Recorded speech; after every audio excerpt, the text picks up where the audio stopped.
Hello, history scholars. Mrs. Olson here. Today's lesson is titled Clash of Cultures.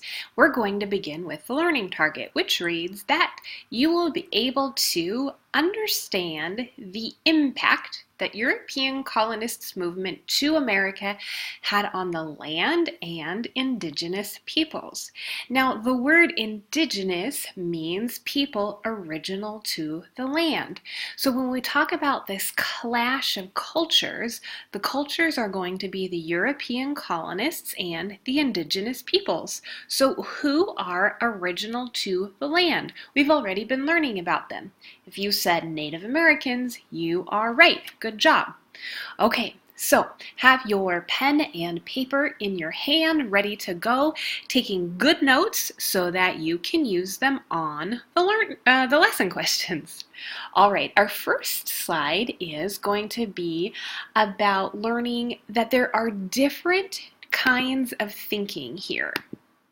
And what I mean by that is Native Americans believed no one could own the land, but anyone could use it, okay? So no one could own the land and anybody could use it, which is a very different way of thinking than the Europeans. In fact, Native Americans who say that nobody could own the land, it just didn't make any kind of sense to them.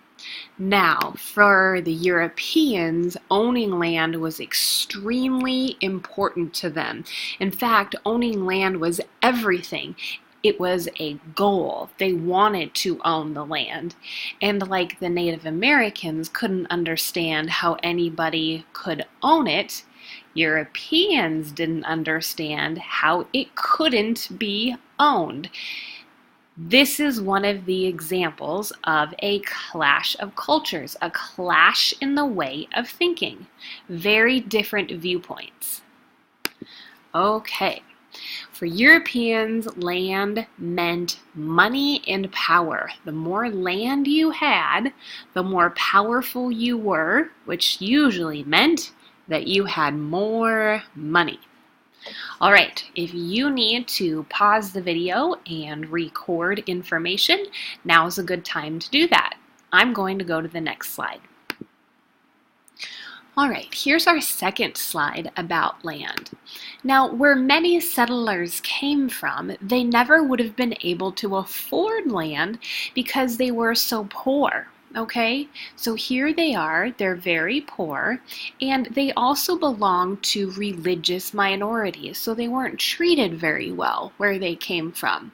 And the New World offered them so many different opportunities.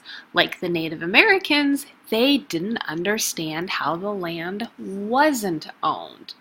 And so when they arrived in the New World, it seemed that nobody owned the land, that it was up for grabs. Okay, here's a picture representing them sailing across the Atlantic. All right, so here's another slide that is titled Land, okay?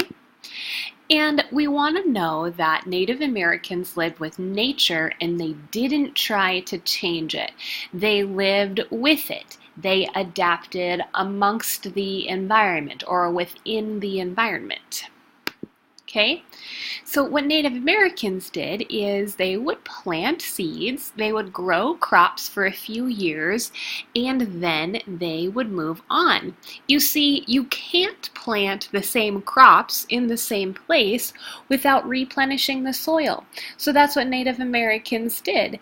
They used part of the land for what they needed, and then they would move on to the next part or the next plot of land to plant their crops. Okay, the same idea goes with hunting. They would hunt in one area and then they would move on so that they wouldn't overhunt or overfish in one area. They wanted to make sure that there was enough for everybody and enough for the years for the animals to repopulate. And this one is important too. Native Americans only hunted what they could eat. They are not selling it. They are not trying to get as many as they possibly can. only what they can eat, and they use every part of the animal. Okay, for this slide, we are going to talk about Native Americans didn't understand that Europeans were going to keep the land. So when the Europeans first arrived in the New World, essentially Native Americans shared the land because they didn't believe in anybody owning the land and that everybody could use it. So the concept of owning it and buying it and letting no one else use it was a completely foreign idea to Native Americans. Owning land was like owning air. Who owns the air, right? Now, as more and more settlers arrived, they took more and more land. So they cut down trees, they built fences, and eventually they told the Indians, I put that in quotes right there because that's what they called them, and they didn't have the proper terminology like we learned that you can say American Indian, Native American, or to call them by their individual tribe names, okay? So they told the Indians to stay off their land.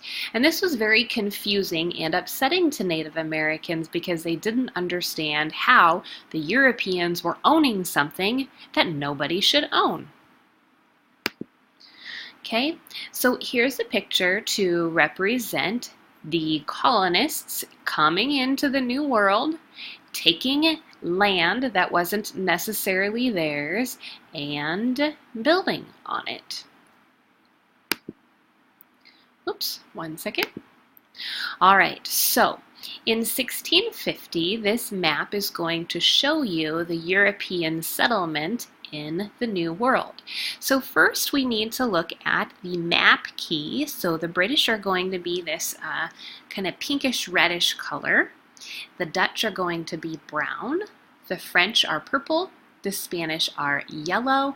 And the Swedes are green. So here we have the British along the east coast here. Okay. We can also see that there is some purple up here, and purple are the French. Okay. And then what's another big color that we see? Yes, the yellow. So the Spanish are taking up a huge area of land and saying that they own it here. Remember, Native Americans don't believe that anybody should own the land.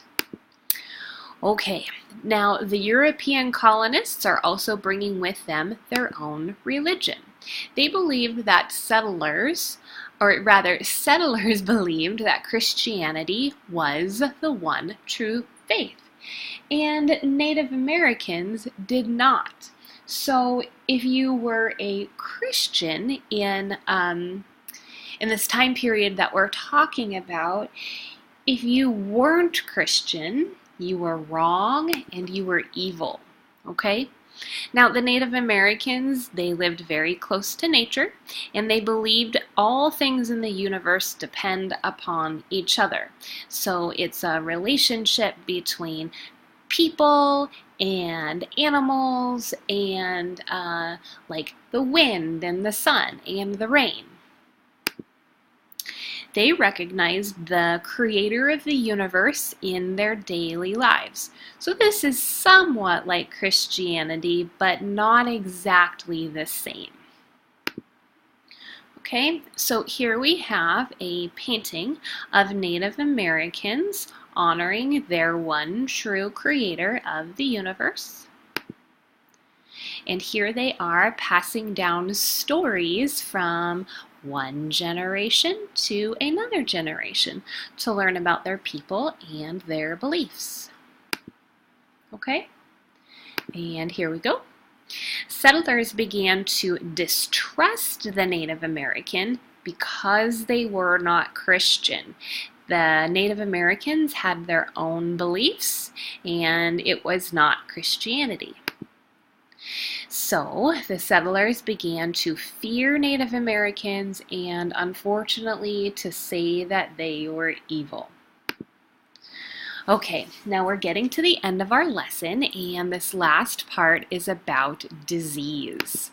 So Europeans brought diseases like smallpox with them. Now, smallpox is a deadly disease that you and I get vaccines for. But the Native Americans, they didn't have any protection from these diseases. And if you have protection already built in from these diseases, it is called an immunity.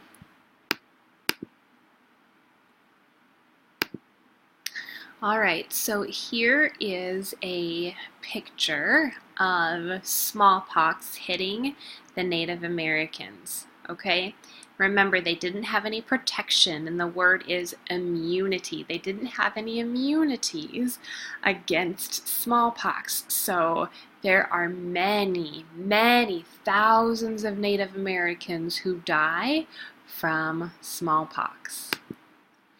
This is another picture to show you what happened to the person, okay? They say that some of the blankets that the Europeans brought over and gave to the Native Americans had the smallpox, and when the Native Americans used the blankets, that's partly how they got the disease. So you can see the round marks on the woman or the person's body, and this is what smallpox looks like when it infects the body. Okay guys, that is the end of our lesson titled Clash of Cultures. It is okay to watch the video again. I hope that you took good notes and you can use those notes on the lesson questions. Bye!